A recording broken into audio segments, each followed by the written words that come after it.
Hello guys, तो मैं ले आया हूँ बॉडी बिल्डिंग की बहुत सारी नई अपडेट्स। और आज से मैं पूरी तरह से ट्राई करने वाला हूँ कि अब मैं वीडियोस रेगुलर लाऊं, अपडेट्स भी आपके पास रेगुलर लाऊं। अब देखो आनो क्लासिक का सीज़न स्टार्ट होने ही वाला है, तो अपडेट्स तो आती रहेंगी। इसीलिए गाइस आपके साथ इन एक्सचेंज में यही चाहता हूँ कि आप लोग कॉमेंट सेक्शन में कुछ ना कुछ ज़रूर टाइप करो, ताकि वीडियो को यूट्यूब एल्गोरिथम से ज़्यादा प्रमोट करे, ज़्यादा से ज़्यादा लोग इस चैनल पर जुड़ पाएँ, ज़्यादा से ज़्यादा व्यूज़ आएँ और मुझे भी मोटिवेशन मिले, इंस्पिरेशन मिले, ताकि मैं आगे और ज़्यादा इस पर वीडियोज़ बना सकूँ। एनीवेज, अगर बात करें गाइस आज के फर्स्ट अपडेट की, तो वो है स्टेफन मैटालिक की। कुछ लोगों के लिए बोला जाता है ना कि he is not ready for open class या फिर he is not ready for classic division.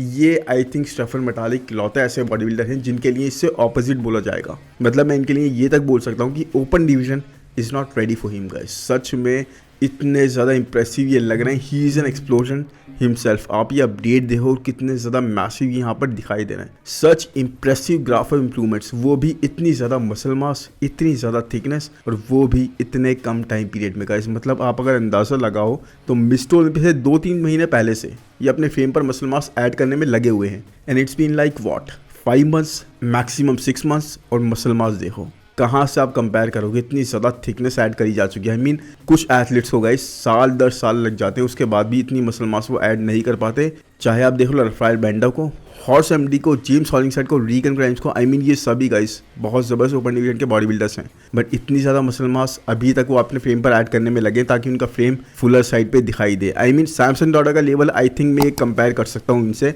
Because show after show Samson भी बहुत ज़्यादा स्पीड से इंप्रूव करते जा रहे हैं। बट गाइज वो स्पीड भी इनकी स्पीड के आगे मुझे नहीं लग रही। अब कुछ लोग बोलेंगे यहाँ पर कि स्टेफन की हाइट इतनी ज़्यादा नहीं है। भाई बहुत सारे दूसरे एथलीट्स हैं जिनकी हाइट इतनी ज़्यादा नहीं है। स्टेफन के साथ साथ आप देख लो हार्डी की देख लो, डेरिक की देख लो, और भी कई सारे एथलीट्स। मैं ये नहीं बोल रहा वो लोग मसल मास ऐड नहीं कर सकते गाइस, बट ये स्पीड बहुत ही अलग है। बहुत ही स्पीड से ये चेंजेस कर रहा है अपनी फिजिक में, और इस चीज़ में स्टेफन के मुकाबले में मुझे कोई नहीं लग रहा है इस टाइम पे। I mean you can not fathom the amount of muscle on इस फ्रेम गाइस। आप देखो कितने ज़्यादा चेस्ट की विथ इनकी इंक्रीज हो गई है। आर्म्स में देखो साइज, ट्राइसेप्स की फुलनेस देखो गाइस, कहाँ तक इनके आर्म्स जा रहे हैं इस मोस्ट मस्कुलर पोस्ट को हिट करते हुए। Unbelievable dense quality muscle frame पर ऐड कर लिया गया। Open division totally is not ready guys. सच में आई रियली बिलीव अब पूरा लाइन अपना ओपन डिवीजन का टॉप 6 टॉप 8 चेंज होता चला जाएगा जल्दी से। आने वाले टाइम में ऐसे ऐसे एथलीट्स आते जा रहे हैं। स्टेफन का हम वेट नहीं कर सकते कि अब ये अपनी प्रेप स्टार्ट करेंगे और ओपन डिवीजन के स्टेज पर हमें compete करते हुए दिखाई देंगे किसी प्रो शो के अंदर।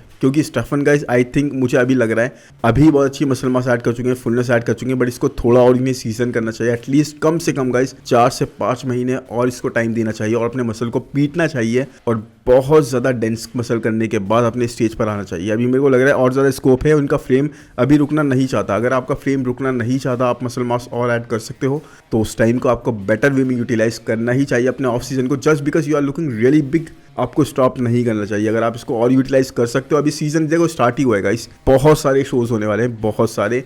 4-5 महीने बाद भी अगर ये ट्राई करते हैं ना प्रेप करने की, स्टार्ट करने की, कंपीट करने के लिए, तो that is going to be enough time for him. और जिस तरह का इनका स्कोप है, जिस तरह के इनके मसल्स लग रहे हैं, मतलब सेपरेशन देखो आप बल्क सीजन में देख रहे हो आप इनके डेल्स और आर्म्स में सेपरेशन कैसी आ रही है। तो he has crazy level of genetics guys. बहुत ही रियली ऐसे जेनेटिक्स हमें देखने को मिलते हैं और मैं वेट नहीं कर सकता कभी हमें कंपीट करते हुए दिखाई देंगे। बट वही है, लेकिन इसके साथ साथ मैं ये भी चाहता हूँ कि भाई थोड़ा और टाइम लो, अच्छे से इस मसल को सीजन करो, फिर ही आना।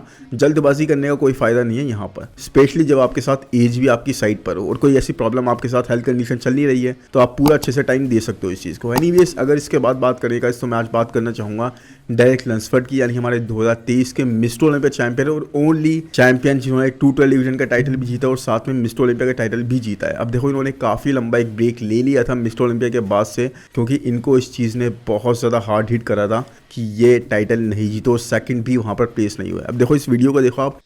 We haven't been doing as much on social media, like putting out as much YouTube content. If you follow me on Instagram, like obviously I haven't been posting as much on Instagram. My stories, yeah, but or TikTok, same thing. But like it's kind of what we've been doing the last couple of weeks. It's just trying to be more present. And I think taking a step away is a good thing because then when you come back, then you can be like, all right, let's do some good stuff here. Derek Lunsford यहाँ पर यही बात करते दिख रहे हैं कि उन्होंने इस बारे में खुद क्लियरली बात करा कि मुझे इस चीज़ ने बहुत ज़्यादा हिट करा था और बहुत ज़्यादा मैं एक अलग ही जोन में चला गया था। हमने वीडियो में कवर भी करा था गाइस किस तरह से इनको विक्ट्री ना मिलना रहा था और साथ में वहाँ किस तरह से ये हमें रोते हुए भी दिखाई दिया, जो कि लोगों ने काफ़ी क्वेश्चन रेस करे कि भाई एक बार आपके साथ ऐसा हुआ, आप 2-3 साल से कंपीट करो ओपन डिवीजन में, उसके बाद आप इतना ज़्यादा बोलने लग गए, आपको एक्सेप्ट नहीं हो रहा ये चीज़ कि आप नहीं जीते। तो भाई ठीक है, आपकी बात मैं आपका पॉइंट समझ सकता हूँ गाइस, कुछ एथलीट्स के लिए कुछ चीज़ें बहुत ज़्यादा एक्सट्रीम होती हैं और जिस तरह से इनकी राइज हुई थी ना, उस तरह से एक्सपेक्टेशंस इनकी अपने खुद से ही बहुत ज़्यादा लग गई थी और इस तरह से आई थिंक जिस तरह से इस चीज़ ने इनको हिट करा गाइस वो एक अलग ही था। हम नहीं फील कर सकते व्हाट दे आर फीलिंग। इन्होंने पूरे साल बहुत ज़्यादा मेहनत करी है।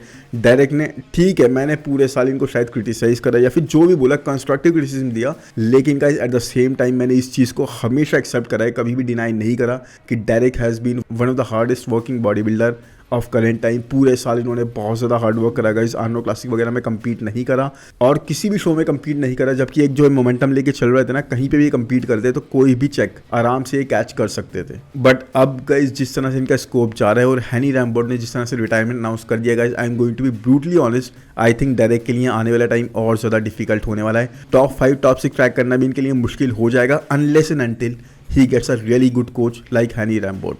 Yes guys, Hani is the best in the business. इस बारे में कोई डिनाइल वाली बात नहीं है। अपने एथलीट्स को बहुत ज़्यादा समझते थे, बहुत ज़्यादा, अब मैं देखो ऐसे बोलो समझते थे जैसे कि बहुत टाइम हो गया उनको गए हुए, जबकि अभी रिटायरमेंट लिया उन्होंने बिल्कुल प्राग प्रो के बाद में। क्रिस बम्स्टेड के साथ उनका लास्ट होता है, लेकिन गाइस आई नो डायरेक्ट को उन्होंने बहुत ज़्यादा सपोर्ट करी, बहुत ज़्यादा उनकी फिजिक पे वर्क करा एंड आई थिंक इनकी फिजिक को, डायरेक्ट की फिजिक को हैनी से बेटर कोई नहीं जानता था। तो it is going to be very hard for him.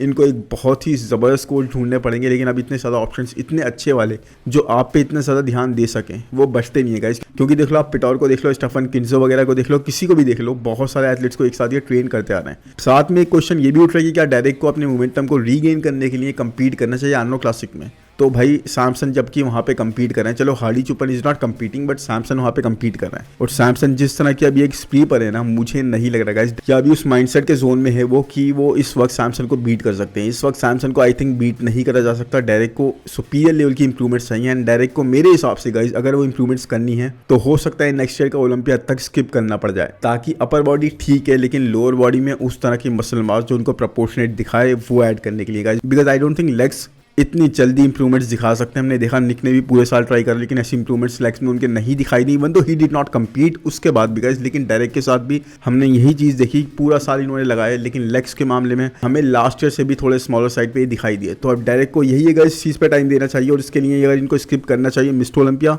तो वो भी ये कर सकते हैं, because time is on his side. इनके पास इतना ज़्यादा टाइम है, अभी बहुत ज़्यादा एज नहीं है, ही इज़ अंडर 30 गाइस, तो मेरे हिसाब से बहुत ज़्यादा इंप्रूवमेंट्स कर सकते हैं। बाकी अगर 30 से ऊपर एज है तो 32-33 ही होगी मेरे हिसाब से, उससे ज़्यादा नहीं होगी। जो भी है कमेंट सेक्शन में आप बता देना, मैंने इस चीज़ को चेक नहीं करा अभी, लेकिन मेरे हिसाब से अभी इनकी एज काफ़ी कम है तो बहुत ज़्यादा इंप्रूवमेंट्स कर सकते हैं, टाइम दे सकते हैं इस चीज़ को, ऑफ सीजन भी ले सकते हैं। एनीवेज इसके बाद अगर बात करेगा इस नेक्स्ट अपडेट की तो वो है माइकल क्रीजो की। इन एक रेयर साइट हमें देखने को मिली माइकल क्रीजो की लेटेस्ट अपडेट्स के अंदर। Yes guys, Krizo is training legs. इस बात पे तो भाई मिठाइयाँ बंटवानी चाहिए, मतलब ये हमने देख क्या लिया, ये तो हम एक्सपेक्ट ही नहीं कर रहे थे कि हम क्रीजो को कभी आर्म ट्रेन करते हुए नहीं देखेंगे, मतलब ये तो कमाल ही हो गया राइट। एनीवेज अगर अपडेट की बात करेगा इस तो क्रीजो ने बताया अपने रीसेंट अपडेट के अंदर कि इस वक्त ये 300 पाउंड्स के, जो कि काफ़ी अच्छा मसल मास है कंसीडरिंग गाइस ये काफ़ी लंबे टाइम से उस तरह से ट्रेन नहीं कर पाए बिकॉज इनके शोल्डर इंजरी हुई थी। ट्रेन ज़रूर कर रहे थे, ये इस बारे में कोई डिनाइल वाली बात नहीं है, हम सब ने देखा, लेकिन उस डेडिकेशन के साथ या फिर उस खतरनाक इंटेंसिटी के साथ ये ट्रेन नहीं कर रहे थे because diet has also been here and there. Anyways यहाँ पे इन्होंने अपनी अपडेट के अंदर बताया गया शोल्डर अब इनका पूरी तरीके से हील हो गया है, जो कि बहुत ही स्पीड में हो गया। मैंने इतनी जल्दी रिकवरी नहीं देखी, बहुत स्पीड में इन्होंने रिकवर कर लिया। लेकिन साथ में गाइज अगर इनसे पूछा गया कि आप कौन से नेक्स्ट शो में कम्पीट करने का प्लान करो तो क्रीजो ने कई चीज़ों का खुलासा करा गाइज। क्रीजो ने बोला न्यूयॉर्क प्रो को इस वक्त वो आई कर रहे हैं, पहले वो प्राग प्रो वगैरह सोच रहे थे बट क्योंकि इंजरी हो गई तो वहाँ पे कम्पीट नहीं कर पाए, लेकिन अब न्यूयॉर्क प्रो में हमें कम्पीट करते हुए दिखाई देंगे। और यहाँ पर गाइज आई थिंक ये शो अब बहुत ज़्यादा स्टैक्ड होता जा रहा है बिकॉज मेरे हिसाब से अगर मार्टिन यहाँ पे कम्पीट नहीं करते तो निको आकरी वगैरह तो कोई कम्पीट करेगा ही, प्लस ब्लेसिंग वगैरह ने भी अनाउंस कर दिया है कि यहाँ पर कम्पीट करेंगे। तो let's see, everyone must wait for big news. यहाँ पर इन्होंने साथ में ये भी बताया कि भाई मैं एक न्यू ट्रेनर के साथ अब वर्क कर रहा हूँ, न्यू कोच के साथ वर्क कर रहा हूँ। अब वो कौन ट्रेनर है कौन कोच है इन्होंने नाम रिवील नहीं करा। इन्होंने कहा इस चीज़ के लिए भी आपको वेट करना पड़ेगा, but at the same time मैं आपको ये बता दूं कि उनका फर्स्ट नेम है Chris. Big news. Yes, I have big news. but everyone must wait. But this big news is I will have new trainer. You will have a new trainer. But this trainer, his first name is Chris. अब देखो Chris first name होने से कई चीज़ें निकल के आ रही हैं। क्रिस साइको लुइस वो भी हो सकते हैं, क्रिस असीतो भी हो सकते हैं, क्रिस बमस्टेड भी हो सकते हैं कहने को तो कई सारे ऐसे नाम है गाइस। लेकिन मेरे हिसाब से जो मुझे लग रहा है ये वर्क कर रहे हैं क्रिस असीतो के साथ। अगर लेकिन ये वर्क करते क्रिस साइको लुइस के साथ तो बहुत अमेजिंग चाहता गाइस, बिकॉज उनका ट्रेनिंग कैंप जो एक है ना बहुत ही सीरियस वाला। आपने देखा एंड्रू को किस तरह से ट्रेन करते हैं, वो एक अलग ही एस्पेक्ट है कि उस तरह से कंडीशन या पीक नहीं ला पाते। लेकिन क्रिसो को मेरे हिसाब से गाइस एक बहुत ही डेडिकेटेड ट्रेनर चाहिए जो कि बहुत ज़्यादा उन पर फोकस कर सके, उनको एक्सट्रीम लेवल पर पुश कर सके और उनको साफ तौर पे बिल्कुल सख्ती से मना कर सके कि भाई आर्म्स ट्रेन नहीं करने, आपको यहाँ पर इंप्रूवमेंट चाहिए। एंड्रू की हमने देखी गाइस बैक किस लेवल पर इंप्रूव करा दी गई है क्रिस साइको लुइस के द्वारा, लेकिन यहाँ पर वही चीज़ गाइस अगर यहाँ पर क्रिसो को भी मिलती है ना तो मेरे हिसाब से he is going to really improve. इनकी मसल बैलीज बहुत ही अमेजिंग है, क्लासिक एरा वाली याद दिलाती हैं। सेपरेशन मसल की बहुत ज़बरदस्त दिखाते हैं। तो वही हिसाब है, अगर इनको उस तरह से डेडिकेटेडली एक बिल्कुल ट्रेनर मिल जाए ना जो इनको बिल्कुल फोकस सही जगह पर करा पाए कि भाई आपको यहाँ नहीं यहाँ पर चेंजेस की रिक्वायरमेंट है, यहाँ पर इंप्रूवमेंट की रिक्वायरमेंट है, और जिस तरह से वो करवाते हैं भाई ऐसा लगता है अपने एथलीट्स को पनिश कर रहा है। तो क्रिसो को यहाँ पर पनिश करे जाने की ही ज़रूरत है ताकि इनके अंदर का बेस्ट निकल के आए और उसके बाद मेरे ख्याल से क्रिसो बहुत आगे जा सकते हैं। लेकिन आई रियली एम हैप्पी। आप यहाँ पर देखोगे इस क्रिसो की इस अपडेट के अंदर तो ये इंग्लिश बोलते हुए भी दिखाई दी और काफ़ी अच्छे लेवल पर। तो ये भी एक अच्छी चीज़ है कि आपको ये चीज़ सीखने की बहुत ज़रूरत थी। प्लस किसी नए ट्रेनर के साथ वर्क करोगे आप, क्योंकि अपने ट्रेनर को आप छोड़ चुके हो जो आपकी लैंग्वेज में बात करते हैं स्लोवाकियन लैंग्वेज में, तो अब आपको ये चीज़ें सीखने की बहुत ज़रूरत है। और आजकल जिस तरह का स्कोप चल रहा है ये चीज़ बहुत ज़्यादा रिक्वायर्ड है अगर आप इस लेवल पर इस तरह से कम्पीट कर रहे हो। और मुझे सच में क्रिसो की डेडिकेशन भी बहुत समझ में आई गाइस, बहुत पसंद आई। ड्यूरिंग अ टफ सर्जरी, इतनी बड़ी सर्जरी के बाद भी इतनी स्पीड से इन्होंने रिकवर कर लिया, इतनी स्पीड से रिटर्न करा अपने साथ में वेट को मेंटेन करते हुए। मेंटेन तो क्या ही बोलूँ, मतलब उससे भी ज़्यादा वेट पर ही है इस वक्त जितना कि सर्जरी से पहले थे। तो ये काफ़ी अच्छी चीज़ है। और साथ में गाइस वही है, इनको अपने आर्म्स को ट्रेन करना था, वो डेडिकेशन थी, लेकिन उस चीज़ ने इनका बेनिफिट ही करा और बहुत जल्दी इनको बैक इन द गेम ले आए। अब देखो न्यूयॉर्क प्रो आई थिंक 3-3.5 महीने में, तो तब तक इनके पास अच्छा टाइम है, अभी अच्छे से प्रेप वगैरह करना स्टार्ट कर सकते हैं कुछ वीक्स के बाद। और ट्रेनर तो हमें जल्दी ही देखो इनको पता लग जाएंगे। But I really hope Chris psycho Lewis के साथ ट्रेन कर रहे हैं, बट जहाँ तक मुझे लग रहा है क्रिस असीतो है इनके करंट ट्रेनर। एनीवेज इसके बाद अगर बात करें इस नेक्स्ट अपडेट की तो वो है राफेल ब्रांडो की। And Rafael Brandao got back into the gym to add more muscle mass. देखो राफेल ने ऑलरेडी गाइस बहुत अर्ली क्वालिफिकेशन तो पाई ली है, बहुत जल्दी कंपीट कर लिया और रोमानिया प्रो जीत कर अकीम विलियम्स को बीट करके क्वालिफाई कर लिया है मिस्टर ओलंपिया के लिए नेक्स्ट ईयर के। सो इनको इतना ज़्यादा वरी करने की ज़रूरत नहीं है, फिक्र को इनको कोई लगी नहीं होगी कि भाई मुझे अभी दोबारा से कंपीट करना है, आर्नोल्ड क्लासिक वगैरह में कंपीट करने नहीं वाले। तो ये एक बहुत अच्छी बात है जो इनके हक में जाती है। But at the same time guys हमें पता है कि Rafael lacks muscle mass by a great margin. Even though last season में इन्होंने काफ़ी अच्छे मसल मास ऐड कर ली थी, काफ़ी ज़्यादा अच्छे ऑफ सीजन पे गए थे, बट उसके बाद भी गाइस दो चीज़ें हुई जब ये कंपीट करने आए। एक तो हमने देखा मिस्टर ओलंपिया ब्राज़ील वगैरह के स्टेज पर कि he was not able to hit a great P, he was soft, he was watery. साथ में गाइस यही चीज़ हमने मिस्टर ओलंपिया के स्टेज पर भी देखी। सो एडिड मसल मास के साथ साथ ये अपनी पीक को उस तरह से मेंटेन नहीं कर पाए, he could not nail the great level of condition that he brought at 2022 Mr Olympia stage guys. So यही चीज़ इनके अगेंस्ट आ रही है। बट साथ में जो इन्होंने अभी कंपीट करा गाइस रोमानिया प्रो में, वहाँ पर हमने देखा इनकी पीक बहुत ज़बरदस्त थी गाइस, बहुत ज़बरदस्त कंडीशन थे। आई थिंक 2022 के पैकेज को इन्होंने रिपीट कर दिया था अगर उससे बेटर नहीं थे तो। But in terms of size भी गाइस इन्होंने काफ़ी लूज कर दिया था और इसीलिए इनकी कंडीशन हमें वैसी दिखाई दी। तो वही चीज़ है, क्या ये दोनों चीज़ें एक साथ मेंटेन नहीं कर सकते? अगर ये साइज ऐड करके आते हैं तो उस तरह की कंडीशन के साथ हम इनको नहीं देख पाओ। ऐसा एक नहीं 2 बार हुआ गाइस। और जब इन्होंने साइज लूज कर दिया तो वही कंडीशन हमें दोबारा दिखाई दी, वही लाइन्स हमें दोबारा दिखाई दी 2022 में जिस चीज़ के लिए राफेल जाने जाते थे। तो भाई एक ये चीज़ इनके लिए चैलेंज दिखाई दे रही है, क्योंकि चाहिए तो दोनों चीज़ें एक साथ में, नहीं तो इंप्रूवमेंट्स वैसी दिखेंगी नहीं जजेस को। इवन दो गाइस इस साल इन्होंने देखो इंप्रूवमेंट्स दिखाए, अपनी प्लेसिंग इनकी इंप्रूव हुई, 10 से लेके 8th प्लेस पर लगाया था आई थिंक ये। लेकिन गाइस चाहे वो काफ़ी थी, मेरे हिसाब से वो काफ़ी नहीं हो। जजेस इनको और ज़्यादा रिवॉर्ड नहीं करेंगे अगर ये इतने ज़्यादा मसल मास ऐड नहीं कर पाते। तो guys Rafael was smaller at Mister Olympia stage, उसके बाद हमें रोमानिया प्रो में भी हमें काफ़ी ज़्यादा स्मॉलर साइड पे दिखाई दिए। सो राफेल को कुछ ना कुछ तो सोचना पड़ेगा। If that is not possible तो इनके लिए चीज़ें काफ़ी डिफिकल्ट होने वाली हैं।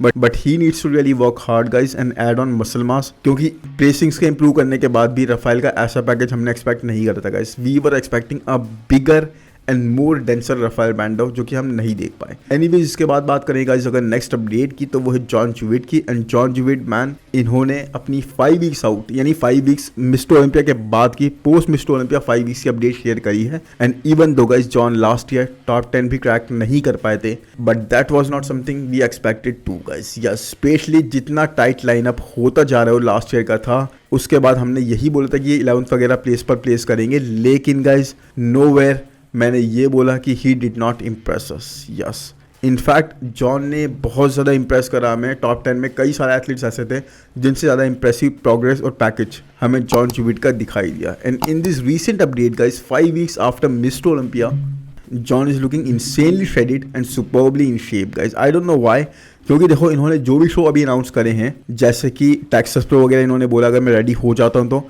फ्रांस के शो में कम्पीट करूंगा, इटली के शो में कम्पीट करूंगा और लीजेंड्स प्रो में भी कम्पीट करूंगा। बट उसके बाद भी गाइस जैसे कि मैं बता रहा हूँ, ये शोज अभी काफ़ी दूर है। क्यों इतने ज़्यादा एक्साइटेड हैं ये चीज़ समझ में नहीं आई। None of these shows are really soon, सब में ही कुछ ना कुछ टाइम बाकी है। बट जॉन ने अपने रीबाउंड फेस को गाइस मिस्टर ओलंपिया के बाद से काफ़ी अच्छे से यूटिलाइज कराई। He is looking incredible and I really love this athlete guys. मतलब 2023 के लीजेंड से लेकर 2024 के मिस्टर ओलंपिया तक जितना अमाउंट ऑफ मसल इन्होंने ऐड कर लिया है, वो भी with a great quality approach, that is totally commendable. जितनी तारीफ करी जाए कम है। And he is being denser and thicker every couple of weeks. मतलब आप जो भी अपडेट इनकी देखोगे ना, अब देखो मैं अभी इनको कवर कर रहा हूँ, अगर मैं इनको 2-3 हफ्ते बाद कवर करूँ, आप इनको देखोगे इनकी फिजिक में बहुत ज़्यादा और डेंसिटी एडिड होगी और बहुत ज़्यादा इंप्रूवमेंट्स दिखेंगी। So I really see him being a top 10 really soon with just adding couple of pounds on his frame। And though मैं जानता हूँ आप लोग बोलोगे कि भाई बहुत जल्दी नहीं बोल रहा अभी मैं, मिस्टर ओलंपिया में बहुत टाइम, अभी इतनी जल्दी से मैं ये बोल रहा हूँ, अभी तो क्वालिफिकेशन के लिए इन्होंने कम्पीट भी नहीं करा। बट वही है guys, when it feels right it really feels right. And he is someone जिन्होंने कभी भी इंप्रूवमेंट्स के स्कोप से, अपनी कंडीशन के स्कोप से हमें डिसअपॉइंट नहीं करा। इसी बेस पर मैं ये चीज़ बोल सकता हूँ। एनीवेज इसके बाद बात करें गाइस अगर नेक्स्ट अपडेट की, तो वो है काइके प्रो की। And I really don't know man ये क्या चाहते हैं, but he is looking insane in every single one of his update guys. I mean look at him here, यहाँ पर देखो इनको कितनी जल्दी से क्लासिक स्टेज के लिए तैयारी कर रहे हैं, adding great amount of muscle mass. और लास्ट ईयर की क्वालिफिकेशन पाने से, यानी लास्ट ईयर देखो इन्होंने Mister Olympia men's physique division के लिए क्वालिफाई कर लिया था सीजन के बिल्कुल स्टार्ट में कम्पीट करके। उससे लेके अब तक इन्होंने कितना ज़्यादा प्रोडक्टिव, कितना ज़्यादा अच्छा और कितना ज़्यादा मसल मास ऐड करते हुए इस ऑफ सीजन को इफेक्टिवली यूटिलाइज करा है। आप यहाँ पर सबसे ज़्यादा ज़बरदस्त चीज़ जो देखोगे गाइस वो है क्वालिटी मसल। यस गाइस, कहीं से भी इनके फ्रेम पर आप सॉफ्टनेस नहीं देखोगे, इनके मसल्स बहुत ज़्यादा हार्ड दिखाई दे रहे हैं। He is not looking at all बल्कि या वाटरी भी कहीं से नहीं दिखाई दे रहा है। He has this hard muscle, वो वैस्कुलरिटी गाइस इवन अभी भी दिखाई दे रही है। और आप बोलोगे अब ये कम्पीट करने वाले तो भाई अगर आपको याद होगा तो मैंने इनको 2-3 हफ्ते पहले भी कम्पीट करा था। आई थिंक 1 महीने पहले कम्पीट करा होगा, इतना टाइम हो गया होगा, तब भी ये इतनी ही ज़्यादा हार्डनेस, इतनी ज़्यादा डेंसिटी कैरी करते हुए दिखाई दे रहे थे। तो भाई इनका ये चीज़ मुझे समझ नहीं आ रही कि इतने ज़्यादा हार्ड और डेंसिटी अपनी फिजिक को कैसे रख पा रहे हैं। But it is totally commendable guys कि अपनी फिजिक को बिल्कुल भी खराब करे बिना ये पाउंड्स ऑन पाउंड्स ऐड करे जा रहे हैं। So I am really excited to see him on classic physique stage, though it is going to take us some time. हमें कुछ टाइम लगेगा इनको विटनेस करने में, प्रो शो पे स्टेज पे कैसे कम्पीट करते हुए दिखते हैं। बट ट्रस्ट मी गाइस, ये एक ऐसा एथलीट है जिन्होंने अपने ऑफ सीजन को बहुत ही ज़्यादा इफेक्टिवली, बहुत ही ज़्यादा प्रोडक्टिवली यूटिलाइज करा है and can do some real damage at least to the top 10 in the initial stage guys. अगर डेब्यू वगैरह की बात हो, टॉप 8 तक आने का कैलिबर रखते हैं। वैसे क्लासिक डिवीजन है, इतना सर्टेनली कुछ नहीं बोल सकते, लेकिन हाँ इनकी तरफ से एक थोड़ी वाइब आती है। फिजिक जिस तरह से इंप्रूवमेंट कर रही है और जिस तरह से इनका शेप वगैरह है ना, मुझे लग तो रहा है कि इनके लिए स्कोप क्लासिक डिवीजन में मेंस फिजिक से ज़्यादा बेटर रहेगा। एनीवेज गाइस, आज का वीडियो यहीं ख़त्म करते हैं। आई रियली होप वीडियो आपको पसंद आएगा। पसंद आया है तो प्लीज़ लाइक कर दो या चैनल को सब्सक्राइब कर दो। कमेंट सेक्शन में ज़रूर बताओ कि अपडेट्स आपको कैसी लगी, और बाकी मिलते हैं नेक्स्ट वीडियो में जल्दी ही। Thank you, bye bye.